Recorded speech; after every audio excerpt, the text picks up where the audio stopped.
तो जैसा कि हमने लास्ट एपिसोड में देखा, लियांगजी वॉर ऑफ गॉड को वापस भेजने में कामयाब हो गया था।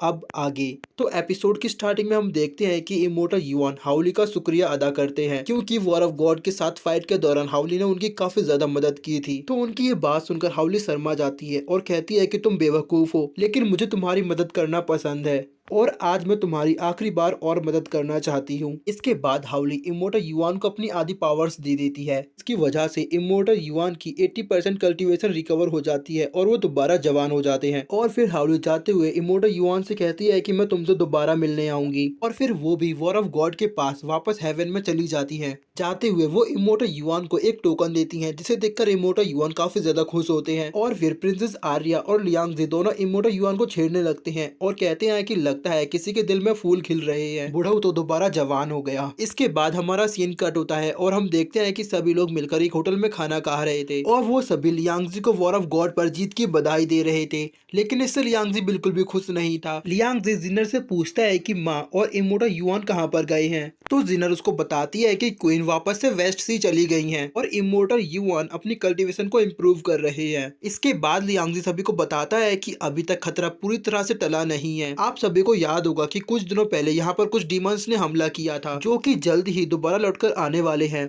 हमें उनके आने से पहले डिवाइन सोल्जर्स को ढूंढना होगा। किंग जियान की मेमोरी से मुझे चौस रियलम में एक डिवाइन सोल्जर्स की पोजीशन का पता चला है, इसलिए हमें सबसे पहले वहां पहुंचकर उस डिवाइन सोल्जर को अपनी तरफ करना होगा। अगर वो दुश्मनों के साथ मिल गया तो ये बिल्कुल भी अच्छा नहीं होगा, और क्योंकि वहां पर बहुत ज्यादा खतरा होगा इसलिए वहां पर मैं सिर्फ अकेला ही जाऊंगा। लियांगजी की इस बात पर वहां कोई भी एग्री नहीं करता। वो सभी लियांगजी के साथ जाने को तैयार होते हैं, लेकिन लियांगजी उन सभी को अपने साथ ले जाने से साफ इनकार कर देता है। प्रिंसेस फ्यूरी लियांगजी से कहती है कि मैं नेदरलैंड में पहले भी जा चुकी हूँ और मेरे पास वहाँ जाने का रास्ता है, इसलिए तुम्हें मुझे अपने साथ ले जाना चाहिए। तो लियांगजी उससे कहता है कि मेरे पास नॉर्थन गेट बैटल आर्मर है, इसकी वजह से मैं वहाँ कभी भी आ जा सकता हूँ, इसलिए मैं तुम्हें अपने साथ नहीं ले जा सकता। लेकिन तभी चुयू फान आगे आता है और वो कहता है कि मैं यंग मास्टर के साथ जाना चाहता हूँ, क्योंकि हमारे क्लैन का काम है कि हम यंग मास्टर को सुरक्षित रखें। लेकिन तभी लियांगजी उससे कहता है कि तुम मेरे साथ फिर से मत चिपको, तुम्हें पता है मैंने तुमसे पहले भी मेरे साथ रहने से मना किया है। अगर कोई बार बार मेरे पीछे आए तो मुझे ये बात बिल्कुल पसंद नहीं। लियांगजी के इस एरोगेंट बिहेवियर से सभी लोग काफी ज्यादा डिसअपॉइंट होते हैं। लियांगजी कहता है कि मैं आप सभी को दुखी नहीं करना चाहता था, लेकिन मैं नहीं चाहता कि किसी की भी जान खतरे में आए। अकेले ही सभी नॉर्थन गेट डिवाइन वेपन्स का इस्तेमाल कर सकता हूँ। मुझे चौस रेलम में कोई भी परेशानी नहीं आएगी। अगर मुझे कुछ भी होगा तो मैं आप सभी को सिग्नल भेज दूंगा। इसके बाद लियांगजी एल्डर चू से कहता है कि मेरे जाने के बाद आपको इन सभी को संभालना है, और फिर वो सभी लियांगजी की बात पर ना चाहते हुए भी एग्री कर लेते हैं। इसके बाद हमारा सीन नाइट में शिफ्ट होता है, जहां हम देखते हैं कि फेरी फॉक्स मून को देखते हुए फ्लूट बजा रही थी। तभी लियांगजी उसके पास आकर कहता है कि तुम्हारे फ्लूट की धुन बहुत ही ज्यादा अच्छी थी। फेरी फॉक्स लियांगजी को बताती है कि जल्द ही फॉक्स सेरेमनी आने वाली है, जो कि पूरे फॉक्स क्लैन के लिए काफी ज्यादा इंपॉर्टेंट होती है, और मैं उसके लिए काफी ज्यादा वरीड हूँ। तुमने सेकंड फॉक्स एल्डर को मार दिया, जिसकी वजह से फॉक्स क्लैन तुम्हारे खिलाफ कोई सख्त कदम उठाएगा, और मुझे इस बात का डर है कि कहीं वो लोग तुम्हें चोट ना पहुंचाएं। लियांगजी उससे कहता है कि तुम मेरी चिंता मत करो, तुम्हें पता है मैंने अभी वॉर ऑफ गॉड को हराया है, कोई भी मुझे चोट नहीं पहुंचा सकता, और जैसे ही मैं चौस रिलम से वापस लौट आऊंगा हम दोनों साथ में फॉक्स सेरेमनी अटेंड करेंगे।